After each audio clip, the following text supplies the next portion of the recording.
Amani ndio msimamo wa vijana wa Tanzania.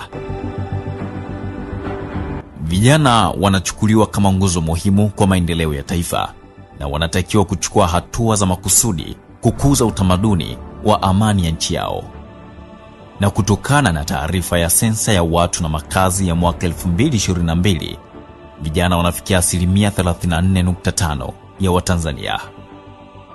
Ndugu vijana wa Kitanzania, yaliyojitokeza Oktoba 29 mpaka Novemba 4 mwaka 2025, yani wakati wa uchaguzi mkuu ukiendelea, yamekuwa funzo kwetu kwa kiasi kikubwa. Tumepoteza nguvu kazi ya hili taifa. Miundombinu imeharibiwa na kuharibiwa kwa mali nyingi za Watanzania. Tofauti na hayo, nchi yetu imepoteza taswira kubwa kwa nchi zingine, maana ilikuwa ikitafsiriwa Tanzania ni kisima cha amani.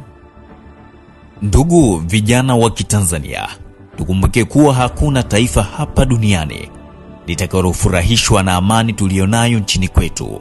Hiyo ndio dhana wanayotaka kuitumia kuondoa amani kupitia watu wanaotafsiriwa kuwa ni Watanzania, na wakati wameshaukana utanzania wao, wakiwemo Mange Kimambe, Maria Sarunge na wengineo.